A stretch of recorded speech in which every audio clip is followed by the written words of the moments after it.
नमस्कार दोस्तों, आप देख रहे हैं इंडिया न्यूज, जहां मिलती हैं देश विदेश की ताजा तरीन खबरें सिर्फ 10 मिनट में। अगर वीडियो पसंद आए तो लाइक करें, चैनल को सब्सक्राइब करें और कमेंट में ये जरूर बताएं कि आप दुनिया के किस कोने से हमें देख रहे हैं। उपराष्ट्रपति जगदीप धनखड़ का इस्तीफे के पीछे सरकार से संबंधों में खटास और दिसंबर की घटनाएं अहम मानी जा रही हैं।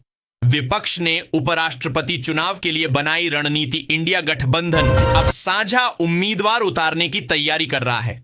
मनोहर लाल खट्टर ने दिया बड़ा बयान। खट्टर से पूछा गया कि वो उपराष्ट्रपति या बीजेपी अध्यक्ष बनना चाहेंगे। जवाब मिला, मैं विकल्प नहीं चुनता। सुप्रीम कोर्ट ने मांगा फास्ट ट्रैक कोर्ट। दिल्ली में बढ़ते अपराधों पर सुप्रीम कोर्ट ने चिंता जताई।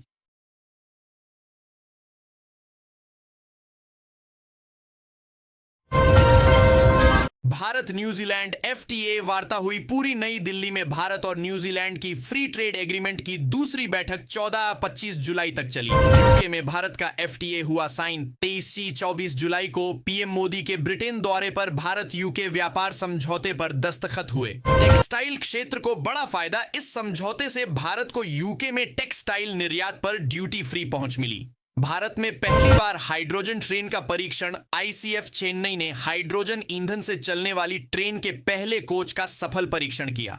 मालदीव में पीएम मोदी का दौरा शुरू। 25-26 जुलाई को पीएम मोदी मालदीव पहुंचे, रिश्तों को मजबूत करने की रणनीति के तहत। मुंबई मुस्केट उड़ान में 35,000 फीट की ऊंचाई पर एक थाई महिला ने बच्चे को जन्म दिया। कानून में बदलाव। आधार, ओटीपी और पीएन लिंकिंग। जुलाई 2025 से पीएन आवेदन में आधार लिंक करना अनिवार्य हुआ। तत्काल आईआरसीटीसी बुकिंग में अब आधार ओटीपी लागू। एटीएम व बैंक शुल्क में भी बदलाव। Hollywood star wrestling icon Hulk Hogan का हार्ट अटैक से निधन, 70 वर्ष। डब्ल्यूडब्ल्यूई और बॉलीवुड सितारों ने उन्हें भावभीनी श्रद्धांजलि अर्पित की। केंद्र सरकार ने 16 साल की उम्र में सहमति से संबंध बनाने का विरोध किया। 18 साल की उम्र सोच समझकर तय 2024 में 2 लाख से अधिक भारतीयों ने अपनी नागरिकता त्यागी। हालांकि पिछले साल की तुलना में थोड़ा कम आंकड़ा। लखनऊ शहर में 25% और ग्रामीण क्षेत्रों में 15% तक सर्किल रेट बढ़ने की संभावना है। जल्द ही नए रेट लागू हो सकते हैं, जिससे रजिस्ट्री और टैक्स पर असर पड़ेगा। मिर्जापुर में 25 पुलिसकर्मियों पर कार्रवाई। एसएसपी ने लापरवाही के चलते 24 पुलिसकर्मियों को लाइन हाजिर और 1 को निलंबित किया। सुंदर पिचाई अब बन गए अरबपति। गूगल सीईओ सुंदर पिचाई अब अरबपति बन गए हैं। एलन मस्क ने भी उन्हें बधाई दी। जया भादुरी का अमिताभ पर था पूरा भरोसा, जावेद अख्तर ने बताया। जब अमिताभ संघर्ष कर रहे थे तब भी जया को उन पर पूरा यकीन था। सैफ अली खान के बेटे इब्राहिम का वीडियो वायरल हो रहा है। वे एक फैन से सांकेतिक भाषा में बात कर रहे हैं। यूजर्स इसे अच्छी परवरिश और विनम्रता का प्रतीक बता रहे हैं। पीएम मोदी ने किंग चार्ल्स को पौधा भेंट कर पर्यावरण का संदेश दिया। भारत यूके के बीच ऐतिहासिक free trade agreement FTA sign हुआ। प्रेस कॉन्फ्रेंस में अनुवादक अटक गईं। इस पर मोदी ने मुस्कुराकर कहा, कोई बात नहीं, हम अंग्रेजी भी समझते हैं। बीजिंग में सम्मेलन के दौरान ईयू ने चीन की रूस से नजदीकी पर आपत्ति जताई। रेयर अर्थ मेटल्स पर दोनों पक्षों में कुछ सहमति बनी। ट्रंप ने कहा कि वे मस्क की कंपनियों को नुकसान नहीं पहुंचाना चाहते। इससे टेस्ला और स्पेस एक्स जैसी कंपनियों को राहत मिली है। ट्रंप का बड़ा बयान, खत्म करो हमास को। डोनाल्ड ट्रंप ने इजराइल को हमास पर पूरी सैन्य कार्यवाही की छूट दी। यूपी बीजेपी अध्यक्ष पद के लिए 6 नाम भेजे। यूपी बीजेपी ने अध्यक्ष पद के लिए 6 नाम हाईकमान को भेजे हैं। यूपीएसएससी परीक्षा में धांधली। महिला पर 3 साल का बैन में महिला अभ्यर्थी को अनुचित साधनों के साथ पकड़ा गया। उत्तराखंड के शहीद कृष्ण थापा के बेटे ने सेना में भर्ती ली।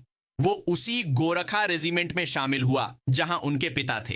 ये बहादुरी और देशभक्ति की मिसाल बनी है। थाईलैंड ने ठुकराई अमेरिका चीन की मध्यस्थता। थाईलैंड कंबोडिया विवाद में तीसरे पक्ष की दखल से इनकार। मोदी के सबसे लंबे कार्यकाल पर मुइज्जू ने उन्हें शुभकामनाएं दी। भारत को सबसे भरोसेमंद मित्र बताया। रूस का इकलौता एयरक्राफ्ट कैरियर कबाड़ में जाएगा। 40 साल पुराना यह जहाज अब सेवा से हटाया जा रहा है। इसे शिप ऑफ शेम कहा गया था। चीन दोनों देशों का सैन्य साझेदार है और अब मध्यस्थ भी बन रहा। थाईलैंड चीन से हथियार खरीदने वाला तीसरा बड़ा देश है। यूपी पंचायत चुनाव टलने की आशंका। 97 नए निकायों और 1007 विस्तार प्रस्ताव पर निर्वाचन आयोग से मार्गदर्शन मांगा गया। इटावा में दंपति को बेटे की गिरफ्तारी का झांसा देकर आरएस 15 लाख मांगे गए। बैंक के सतर्क कैशियर ने ट्रांजैक्शन रोक दिया। मैनेजर ऑफ कैशियर को सम्मानित किया गया। बिहार के नवादा में आरएस 17 लाख की लूटई पैक्स अध्यक्ष से बाइक सवार बदमाशों ने बीच बाजार में लूटपाट की। बिहार में 65 लाख वोटर सूची से हटेंगे। मृतक दोहराए गए और प्रवासी वोटरों के नाम हटाए जा रहे हैं। विपक्ष ने काले कपड़े और नारेबाजी की। केवल 13 मिनट 43 सेकंड ही सदन चला। 46 करोड़ का विनियोग विधेयक पारित हुआ। हाईवे के निर्माण कार्य की शुरुआत सितंबर से होगी। 50 से ज्यादा गांवों को इसका फायदा मिलेगा। 2 नए बाईपास भी बनाए जाएंगे। दिल्ली सदर बाजार में 200 दुकानें, सीलन तेलीवाड़ा इलाके की 3 इमारतों को रातों रात सील कर दिया गया। केंद्र सरकार ने यूपी को 12,000 करोड़ रुपए दिए हैं। इससे गरीबों के लिए पक्के घर बनाए जाएंगे।